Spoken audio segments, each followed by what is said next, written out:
Bonjour. Vous m'entendez? Bien. Le service de santé des étudiants, nouvellement appelé SSE depuis 2022 ou 2023, nous avons gardé l'acronyme SIMS, parce qu'il était connu déjà de beaucoup d'établissements et de la plupart des étudiants. C'est un service effectivement médical et social pour les étudiants, qui est un service pluridisciplinaire, avec des médecins, des infirmières, des assistantes sociales, comme précisé, et un service médico-psychologique aussi, ce qui est très très utile pour les étudiants actuellement. Donc, voilà, comme on vous le disait, les aménagements d'études sont possibles dans l'enseignement supérieur, avec un certain nombre de bémols, vous le verrez.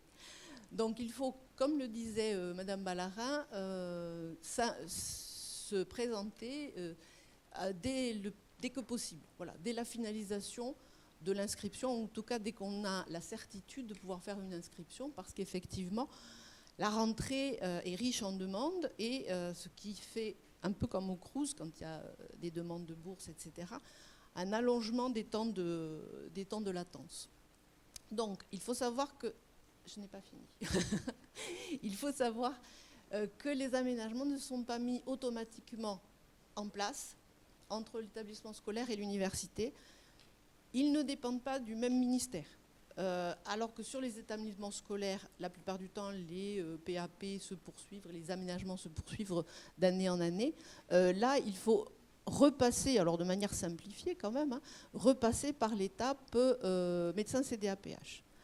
Tous les médecins généralistes du SIMS, SSE, sont désignés par la CDAPH, donc Commission d'aide aux personnes handicapées, qui dépend de la MDPH.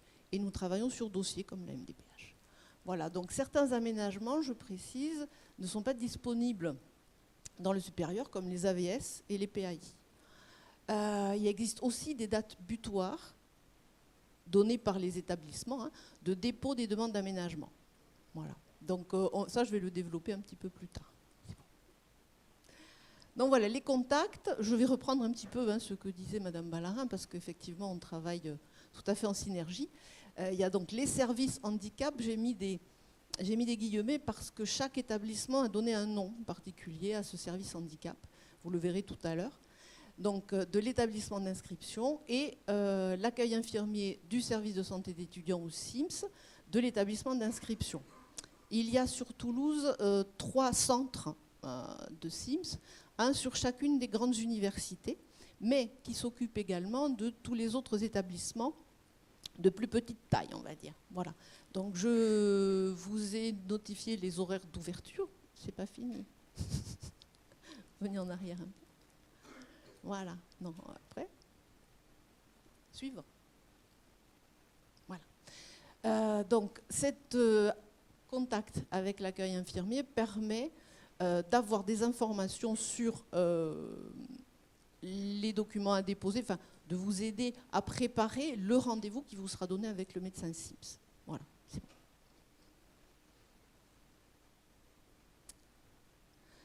Donc, dans ces documents à fournir, il y a 2 volets. Le volet administratif, qui est important pour nous, parce que nous intervenons sur de nombreux établissements, donc il est important de connaître l'endroit où l'étudiant est scolarisé. Donc, c'est pour ça que j'ai précisé le certificat de scolarité ou la carte d'étudiant.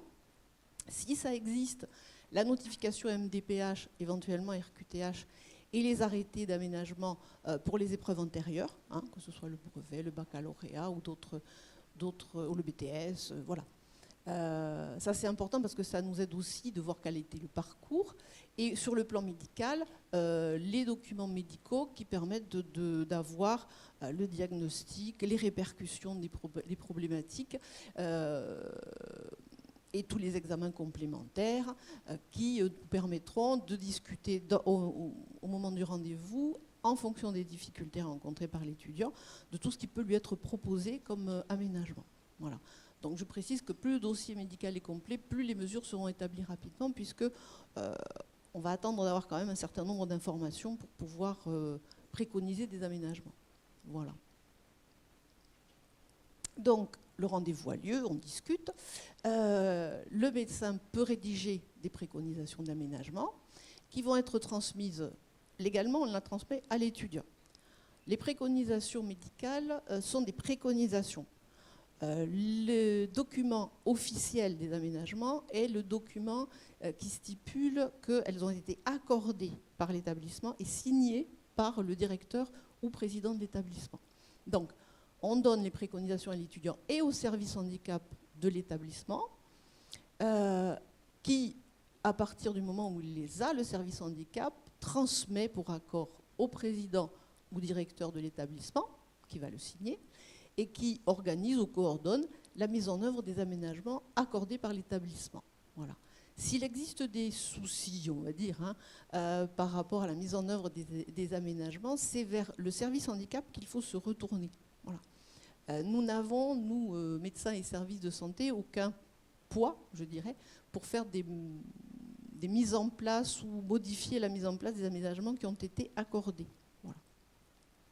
Donc je précise aussi que les préconisations peuvent être établies sur plus d'une année, c'est-à-dire ça peut être un cycle, la licence, le master, ça peut être même tout un cycle dans les écoles d'ingénieurs.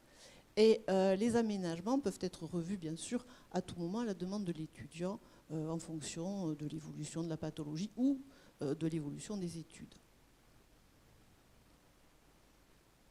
Donc, alors, par rapport à UT1 Capitole, je fais passer chaque université. Donc pour UT1 Capitole, je vous ai parlé tout à l'heure des dates butoirs, donc je les ai notées, les dates butoirs. Il y a aussi donc, les deux contacts dont on a parlé au début, l'accueil infirmier, avec le numéro de téléphone. Et dans les horaires d'ouverture, je vous les ai mis tout à l'heure, hein, c'est les mêmes. Donc, vous aurez, en contactant l'accueil infirmier, un rendez-vous médical où vous devrez amener votre dossier médical. Une fois que les préconisations sont faites, c'est l'étudiant qui les transmet au bureau du handicap, qui s'appelle comme ça, c'est le service handicap de UT1, qui se chargera de les mettre en place et de les faire signer par le président. Voilà. Donc on passe à UT2 Jean Jaurès. Les dates butoirs sont un petit peu plus... Alors, les dates butoirs, c'est en fait la limite où l'établissement acceptera de prendre les préconisations et de les mettre en place. Si ça déborde, c'est-à-dire si en décembre, ils reçoivent, la possibilité est qu'elles ne soient appliquées qu'au deuxième semestre. Voilà. Ça, c'est des choix d'établissement. Dans le service, nous les faisons au moment où l'étudiant se présente. Il n'y a aucun problème. On fait les préconisations. Après, c'est à l'établissement de voir s'ils accordent ou pas. Donc, même chose, j'ai mis le numéro de téléphone de l'accueil infirmier de UT2J.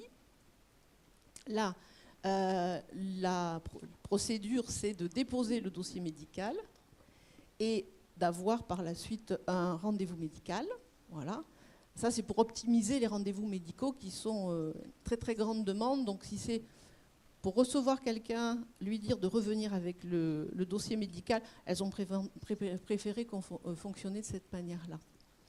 Donc là, les préconisations médicales sont amenées par l'étudiant à la DIV, Division de la vie étudiante, qui est le service handicap de UT2 Jean Jaurès. Petite précision, lorsqu'on est inscrit au CED, au service d'enseignement à distance, il peut aussi y avoir des aménagements de préconisés par les médecins du SIMS. Voilà. Ça, c'est sur Université de Toulouse 3, Université de Toulouse, ancienne Université Paul Sabatier. Donc, les dates butoirs fin octobre ou fin février. Le service de handicap s'appelle le PHE, Pôle Handicap Étudiant, donc qui préfère être contacté en premier, voilà, pour pouvoir constituer un dossier administratif, évaluer les besoins et nous orienter les étudiants. Si vous n'arrivez pas à les contacter, vous pouvez quand même nous contacter directement, ça ne pose pas de problème particulier. Donc l'accueil infirmier du SIMS, le numéro de téléphone. De même, on vous donne des informations pour la préparation du dossier médical et la prise de rendez-vous médical.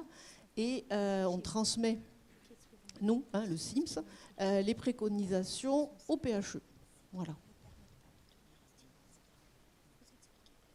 Donc pour les écoles d'ingénieurs, INSA, INP, ISAE, il n'y a pas de date butoir à ma connaissance. Donc la procédure, c'est se signaler effectivement au service handicap de l'établissement le plus tôt possible, comme on vous l'a dit, qui vous orientera vers le médecin désigné CDAPH référent handicap de la structure. Il se trouve que c'est moi. Donc, la prise de rendez-vous se fait par mail, puisque je suis un petit peu nomade, on va dire. Donc, c'est aussi simple comme ça. Important, il faut penser à préparer les pièces du dossier. Il faut penser aussi à m'informer de quel est l'établissement dans lequel vous êtes inscrit, parce que je ne vais pas le deviner. Ça, c'est important. Ensuite, donc, ce dossier, il peut être, puisque je travaille beaucoup par mail, il peut être déposé sur une plateforme sécurisée. Hein, on a investi pour permettre, puisque ce sont des données sensibles, de pouvoir les échanger de cette manière-là. Donc, il y aura un rendez-vous qui peut être ou en présentiel ou par téléphone.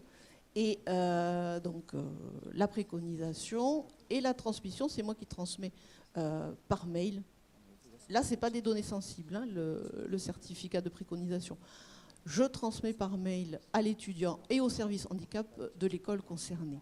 Voilà.